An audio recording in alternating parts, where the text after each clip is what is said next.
Welcome to the Cherish and Conquer podcast, the show dedicated to celebrating female entrepreneurs' strength, resilience, and innovation. Be inspired by stories of women and what they cherish to help them conquer against all odds. Every other week, you will learn from remarkable women on how they navigate challenges, uphold their values, and create sustainable success. And now, here's your host, Jim Rembach. Hello and welcome to the Cherish and Conquer podcast. I'm looking forward to the discussion that we're going to have today because I have somebody on the show with me that has worked with ladies of, I would you say, almost immense influence and impact within the world, and has worked with organizations and ladies executives who have been in like the Fortune 10 companies. I mean, we're talking heavy hitters here. Of course, we won't be naming any of those, but we're going to get an opportunity to get some of the insights into what those ladies are dealing with. And quite frankly, a lot of those ladies are also now doing their own thing and still carrying some of the things that they have to deal with and overcome. And also some of the things that they cherish along with them. And so we're going to get into that in a little bit with Dr. Liz Bywater. Liz, welcome. Thanks, Jim. It's really nice to see you. It's been a while since we last spoke, so thanks so much for having me on. Oh, I'm so excited to our conversation. Now, but before we get into that, I like to ask the question, because you are going to explain this much better than I will, is if you can tell everyone a little bit about how you're making a difference in the lives of the people who you work with today, I'd appreciate that. Oh, absolutely. Well, it's a great question, and I appreciate it. I guess what I would say is my work is very much focused on helping people, men and women, although many of my clients are executive women and business owners, helping them to be more effective, be more successful, be more gratified, have a kind of just a more fulfilling, I won't even call it work-life balance because there's no such thing, right? But a whole life, right? A successful work life, successful business life, and a happy personal life. And we can talk more about that. But one of the things that maybe we'll discuss is how challenging it can be to find, where to put time, effort, and energy in order to get what they need from the world and to bring what they bring to the world. It's no small feat. It is and you bring up a really interesting point when you refer to the whole work-life balance thing, because I think sometimes you can make yourself feel guilty about conceptually what work-life balance may mean. And I've had ladies on the show who have said, you know what, my work-life balance is that I love to work. And Yes. so therefore that becomes my primary, objective, my primary, time, effort and activity. And it's even what I think about when I'm on my personal time. And you know what? They have found peace with that. And that's the key, Jim. I think to really be clear with oneself about what do I love to do? Where do my passions lie? Where do my talents lie? Where can I make a difference? And that's not to say it's only in work or only in business or only in family. I mean, there's lots of ways that women can make a difference in the world. And often it's in many ways. But I think in general, women are over the years have been taught that if they're doing too much either for themselves or in their work lives, then somehow they're neglecting the people in their personal life, whether it's their children or their spouse or, friends and family. And that's a very unfair pressure to put on women, but one that I think persists. It's not exclusively put on women, but as you know, I do a lot of executive coaching, and I work with both leaders and their teams to really help them be more impactful and more successful. That is a theme that comes up again and again, the sense of, I love my work. I'm good at my work. I want to keep, getting better at my work, but I always feel guilty because I'm not doing enough at home. And sometimes that's an internal pressure, and sometimes that's an external pressure, and often it's some of both. Yeah, it's really interesting. And I would dare to say, because of so many people that you've worked with, over the years, have you seen some generational changes in all of this? Meaning, I have some people who are in their, 55 plus, versus the 45 to 55.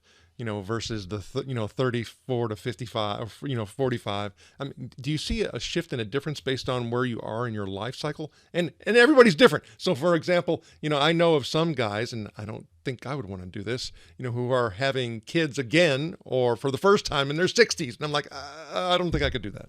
Yeah. Yeah. Yeah, no, it is interesting, and there are people who are kind of doing their second go round. Maybe first, but often for men, when you're first having a set of children when you're in your 60s, it's often kind of a second family, an additional family, and that's not an easy task either. But in terms of generationally, yes, I do think there are general differences. Individuals may not all fit into this, but general differences. I was maybe 2 weeks ago, I was speaking at the Cornell Alumni Leadership Conference, which was held in Philadelphia this year. And there were a group of maybe 200 people or so, and I was leading a session on leading high-performing teams, building and leading high-performing teams. And one of the things that came up was very much this topic of how do you spend your time? And it was men and women in the audience, but how do you spend your time in a way that you don't feel like, if I'm pursuing my goals professionally, if I'm making my business grow, if I'm, going up the ladder of the executive ranks, that I'm somehow neglecting family life. And I absolutely think women, let's call it 45 to 50 and up, and men struggle much more with this than the younger generation. There were some people in the audience who were in their 20s, and I said, you guys are so much better at this because you've been raised, I think, in a culture that promotes and values taking care of yourself, having time with family and friends, and not feeling guilty about it, not feeling like you have to apologize for it. I think sometimes it goes too far and you get a clash of cultures, even in a workplace or a business environment, where you have people who have been working for a long time and said, listen, I had to sacrifice dinners with family and I missed soccer games and it was very difficult, but what's up with you guys? You're heading out at, 4:30 in the afternoon. There's more work to be done, right? So it does vary generation to generation. And I suspect ultimately the pendulum may swing back again. We're actually at an interesting time now because there's all of this return to work. People have to be back either 2 or 3 or even 5 days a week, where for several years post-pandemic, during and post-pandemic, they became a little bit more balanced, if you want to use that word, in terms of, well, okay, I can be at on my laptop, sitting in my home. I can make sure the kids get off the school bus. Things are much more complicated now. So I think for men and women of every generation, you're going to see that this struggle between where am I spending my time and how can I be as effective as possible, you're going to see a little bit more of that coming back in, I think. And I would dare to say that when you start talking about doing work differently, I think many of us kind of have to take a step back in doing just that. I had that problem with today, and you and I, before we started talking, I had missed an email and a message from you, and I said, I get like 1,000 a day. I said, I'm sorry. I've tried a couple of admins and that hasn't worked out for me, and AI hasn't caught up with me yet, but I need to do work differently. And I think that's really a hard thing to accomplish when you think the way that you're doing something is the most expeditious and effective way that you can do it. But if you were to stop, you would actually find out, especially in today's world, that that's not the case, that we need to start using things like AI. We need to start, approaching things a little bit differently. We need to change our behaviors. And when you start talking about leadership, it is extremely behavior-based and repetition. I was, essentially treated or led this way, and therefore I do the same thing. And sometimes we have to break those cycles. So how do you help people kind of, break their mold? Myrina.ai draws inspiration from the legendary Amazonian Queen Marina, embodying resilience and strategic brilliance. With our AI-powered SaaS platform, we equip women-led businesses for success in the evolving landscape of AI and business automation. As a partner and community for female-led businesses, Myrina.ai maximizes their potential using AI while providing essential support. Ready to amplify your success using AI with like-minded ladies? Register or learn more at Myrina.ai. And now, back to our interview. Well, you said a moment ago something that is, I think, so important, which is, we do things the same way over and over again, and it's not always working the way perhaps it might have. There would have been a time that you wouldn't receive 1,000 emails a day. There would have been a time where you wouldn't have gotten any emails, if we're really going back a ways, right? Email wasn't even a thing, but now we have emails and Teams, instant messaging, texts. People can reach us all the time in multiple ways. And you mentioned, we have to stop, right? Maybe we just have to stop and rethink things. And that's a very big part of the way I help my clients become as effective as they can. Is the book that I wrote a few years ago, you and I may have spoken about at one point, is called Slow Down to Speed Up. Lead, succeed, and thrive in a 24/7 world. And although I wrote it a few years back, I was just speaking with this group about it recently. It is maybe more relevant now than ever, which is we're going, all of us, very quickly, we're inundated with, communications and things that we have to get done, and constant flow of information. And often the information is, upsetting or distressing, or at least distracting. And if we just keep going faster, we are going to miss things. We are going to make mistakes. Sometimes they're small mistakes and you can fix them easily, but sometimes they're big, important mistakes that are much more difficult to rectify. So in slowing down long enough to think through, how am I approaching the work that I do every day? How am I prioritizing what I do so that I'm not just every day going through my lengthy, ever-growing to-do list, checking a few boxes, but adding, a whole bunch more? But am I really thinking through, what do I, as a business leader, as an executive, as a part of a community, what do I need to accomplish? What are the things that I need to do quickly and well? And what are the things that I can either say no to, or, hey, I can get to that, but not today? But it's the slowing down, it's the stopping, it's the taking a breath to really consider your approach to the day-to-day, and keeping that in line with what you're looking to accomplish on a longer term basis. You can become much more effective, but you just can't do it if you don't take a pause and think about what's a better and more effective way to get things done. So, I mean, to me, when you start talking about the rapid pace of change, Yes. how often would you think we need to do that process of, stop, rethink, iterate? Because, I mean, to me, it's like, okay, to me, that's, I think, a new use and purpose for the quarterly business review. It's the quarterly me review. Yes, absolutely. And I think how often and how long you spend on these sorts of pauses, I call them like a strategic pause from the everyday busyness, like really deliberate, thoughtful pause. You can do them in a variety of ways. So mini pauses, 5, 10, 15 minutes, I think should happen at least once a day. That might be the way you start your day. You don't go on your email, you don't read the news, you don't respond to a text, you don't do a thing until you have looked over your priorities list, you have looked at what's in front of you for the day, and you look out ahead to what you need to accomplish maybe later in the week, right? This is just a mini pause at the beginning of each day so that you're clear and organized and calm, because when we're overwhelmed, we tend to get a little frenetic. Things don't get done as well, mistakes get made, things get missed. If you are working either in your own business or with a team, or maybe in a larger corporation, you will have your, let's say, quarterly meetings. And those are really good time to spend longer, either on your own or with a team. Maybe you spend a day together, maybe you spend 2 days together, where you look at, again, are we aligned on what our goal is? What is our big vision, either for the quarter or longer? What do we need to do? What are we doing well so we can keep doing it and maybe do more of it? What's not going well so we can quickly adapt, shift gears so that we don't keep doing the same thing over and over again. And so maybe that's on a quarterly basis, and you can keep spreading that out. Maybe annually you're together for the better part of a week, but you really cannot consider this a waste of time or a luxury or kind of a pause from getting things done. This is the way you get things done better and more effectively moving forward. Okay, I want to hone in on something you said, and I don't know if it was just your natural use, an intentional use, but you used the word well. And I actually went through mental performance mastery training, and there were 3 questions that we were taught that we need to teach our people that we work with. And for me, I went through the training because I actually coach high school baseball. And so Mm, I'm a pitching coach.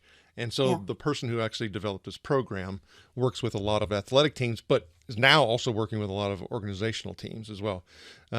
But the three questions that when we look at and review our performance are, what did I do well? What did I not do well? And then it's, what am I going to do about what I did not do well?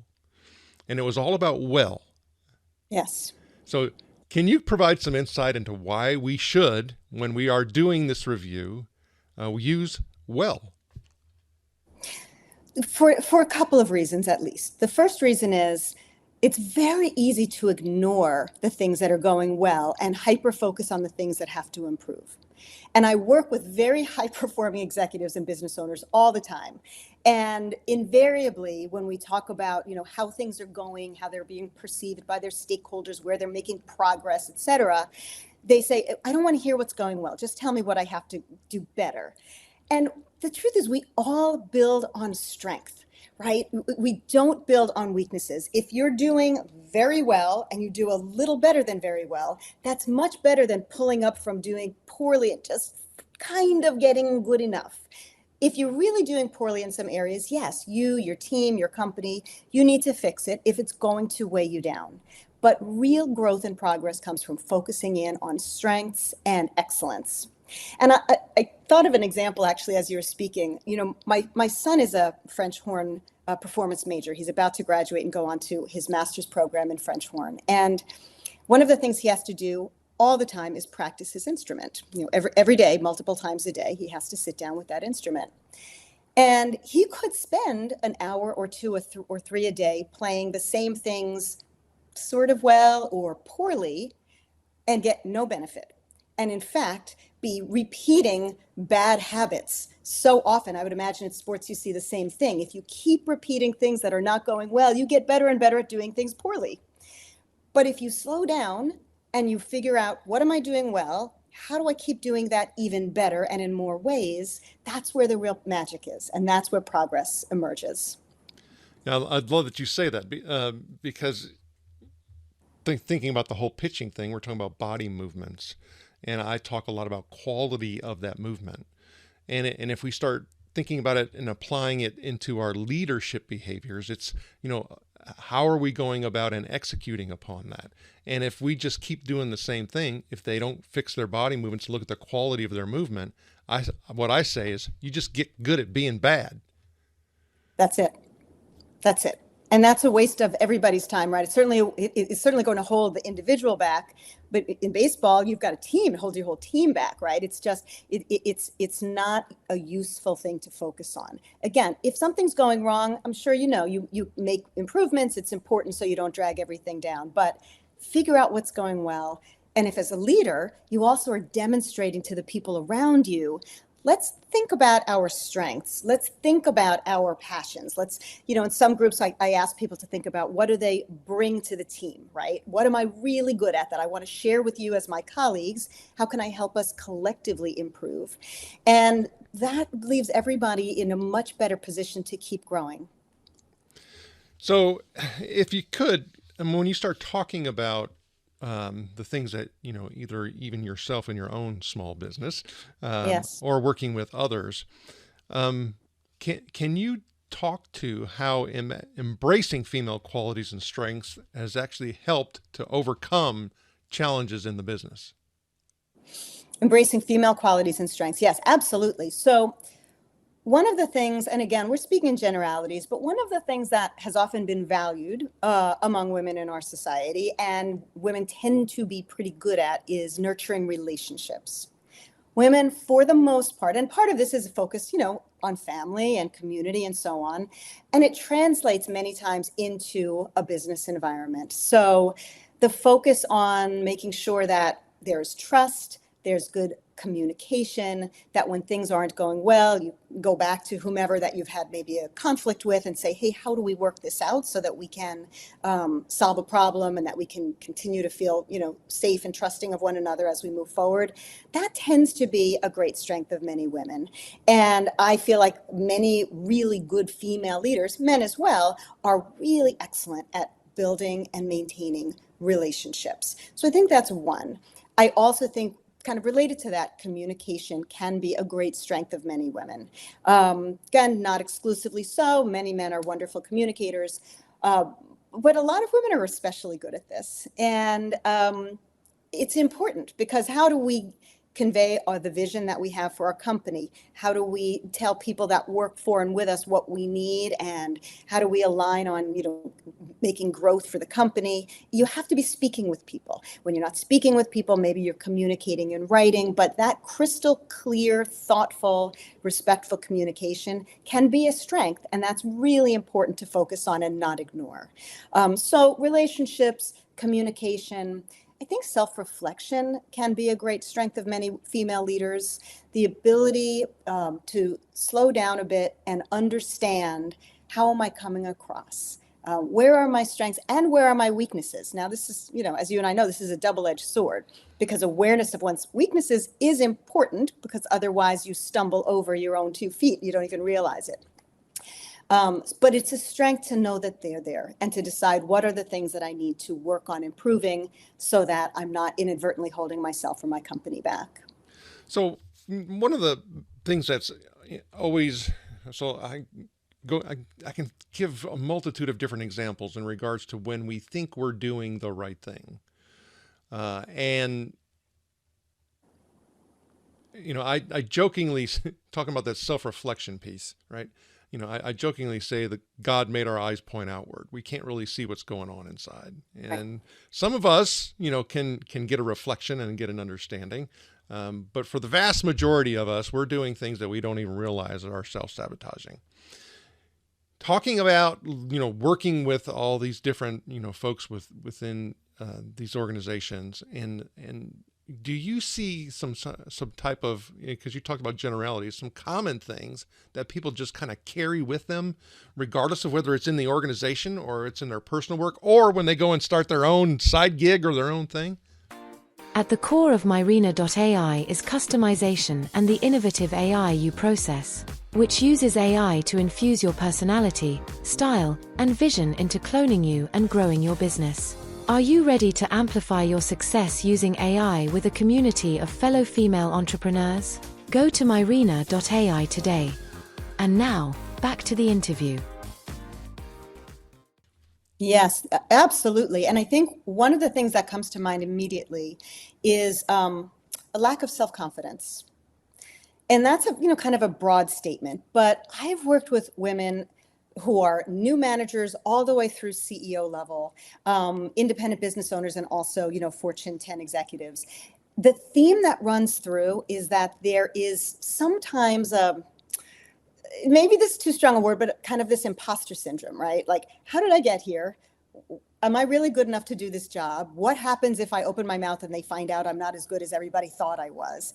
And it's this pervasive self-doubt that can really hold people back. It's almost always unwarranted. I mean, I've spoken with women who are remarkably accomplished, brilliant, delightful people who, in the confines of my coaching conversation with them will say, Liz, I have to admit, I don't know how I got this job, or I don't want to take this promotion because I don't think I can do it, even though they've been tapped on the shoulder by people who know they can do it to say, hey, we'd like you to take on this new challenge.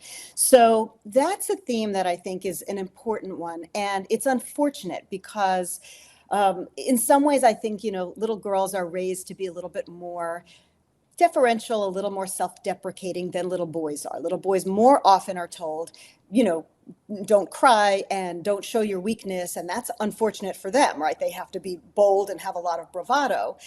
That can help them in the workplace, though, right? Because they are more likely to say, yeah, what you got for me? I can take it. Whereas women might be more likely to say, oh, you want me for that? Right? It's really a dichotomy there. Okay, so can you think about a time when actually staying true to your principles has led to an achievement? Whether it's business or personal, actually sticking to your principles. That's a great question. I don't know if this is a perfect answer, but one of the things that strikes me is that I speak with people, and I will apply it to myself as well, about thinking about what kind of work do you like to do and how do you like to work. because when we put a lot of time and energy into things that either we don't have a passion for, or that it just isn't a good fit for us, it's much harder to be effective, and certainly harder to feel happy and gratified in what we're doing. So I've pretty much always been a solo entrepreneur. For years at the beginning of my career, I was just a psychologist. I say just, but that was all the work that I did, was a private practice psychologist.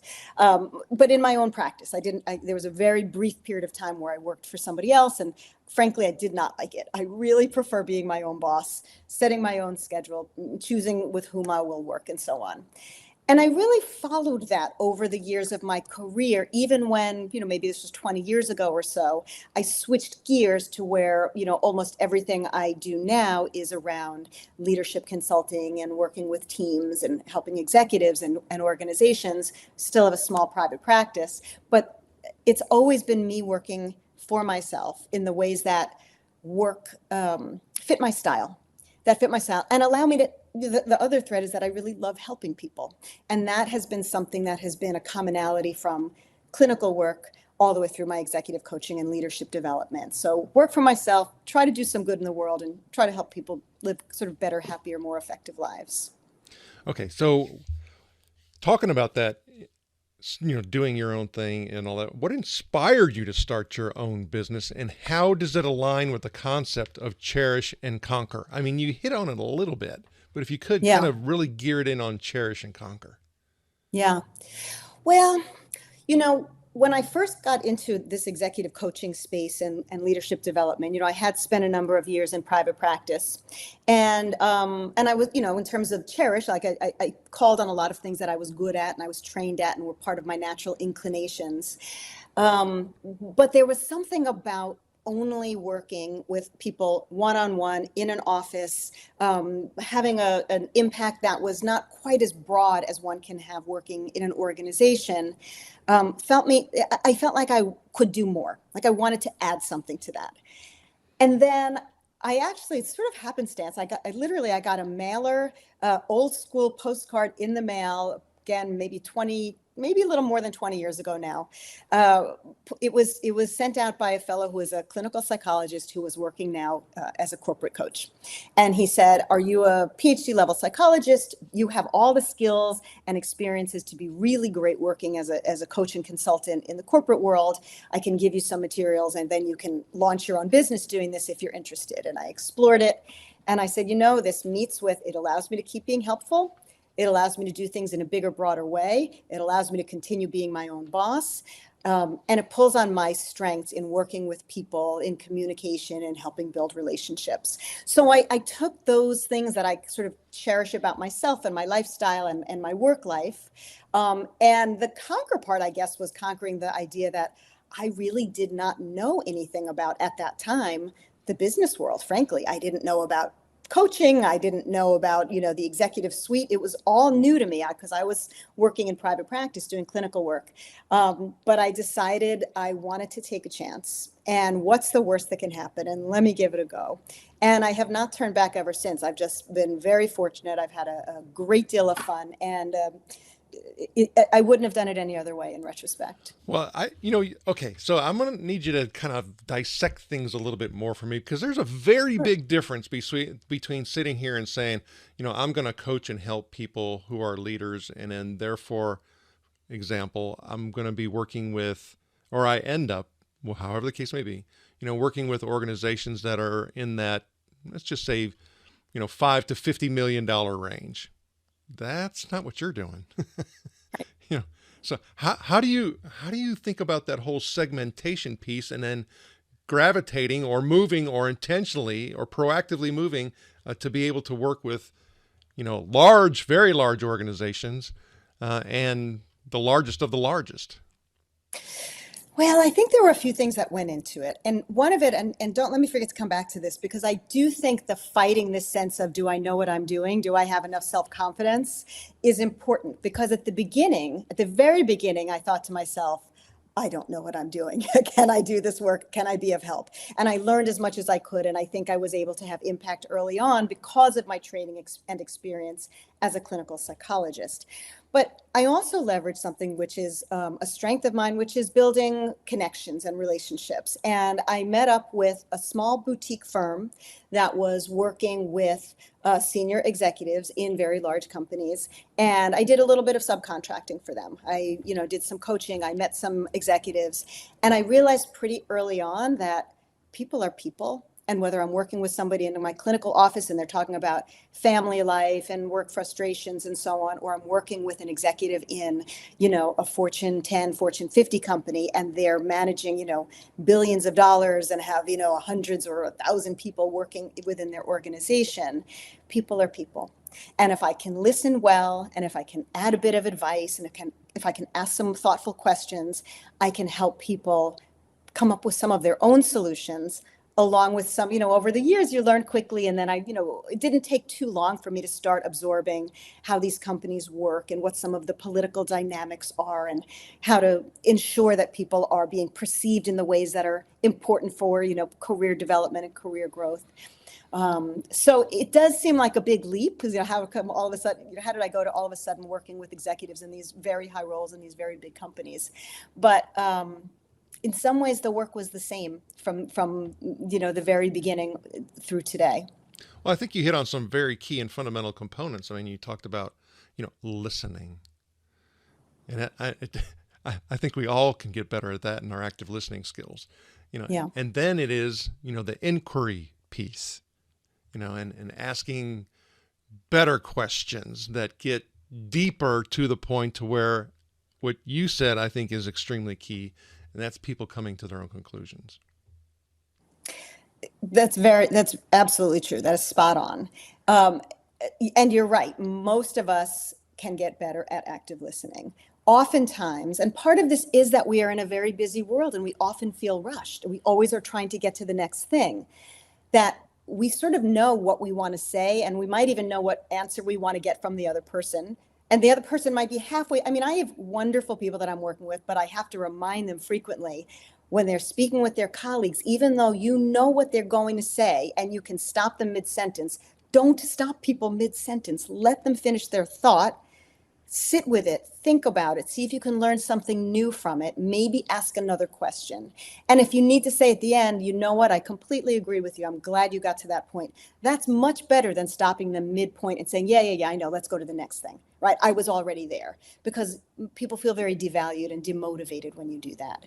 So the one other thing I also say, Jim, is, I didn't create these things all by myself. Not only did I have the background and training from people who knew how to work with individuals clinically, I also have had my own coaches and mentors over the years, and that's been extremely valuable. So, there is something, although there are commonalities between doing psychotherapy and being an executive coach, there are also significant differences.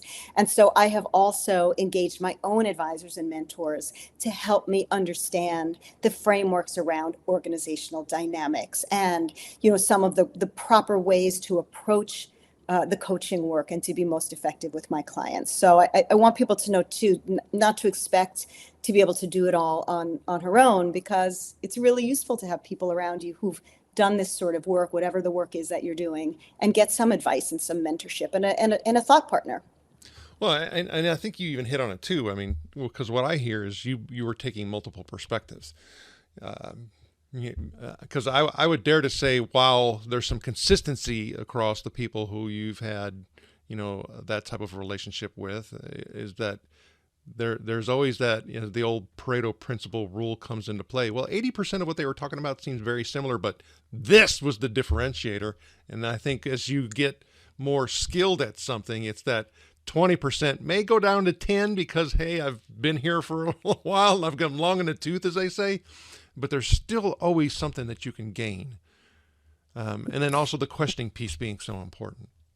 Yeah, absolutely. And I think to have a variety of people that you are speaking with, to get lots of different perspectives. And, I'll find every now and then I have someone who lives in Spain now. She's a lovely person. Her name's Debbie. And she helped me formulate some of the materials to go along with my book a few years back.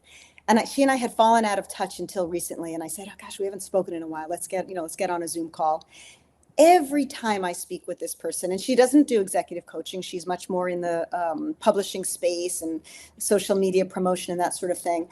But she's lovely. She's smart and she's interesting. And I get smarter within 5 minutes of getting on the phone with her, just because there's something so dynamic about communicating with another person that you come up with ideas, even if the other person didn't suggest anything new to you. Suddenly different connections get made and you get smarter and more creative and more interesting.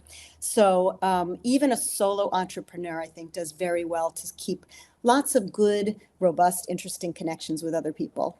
Oh, most definitely. Okay, so one of the things that we love to do is have a little bit of a speed round, and we call it the Breakthrough Blitz round. Okay, so what I'm going to do is I have to ask you a couple questions, and you'll respond both rapidly and effectively, I'm sure. And these are questions that you already have the answers to. Okay, so are you ready to blitz? I'm ready. All right. So what's your favorite productivity tool or app? Oh my goodness. My favorite thing to do is to turn off all notifications when you're trying to get something done. And honestly, my favorite productivity tool is a pad and a pen. Gets rid of all the distractions while you're trying to accomplish something important. So what's your favorite way to unwind after a busy day?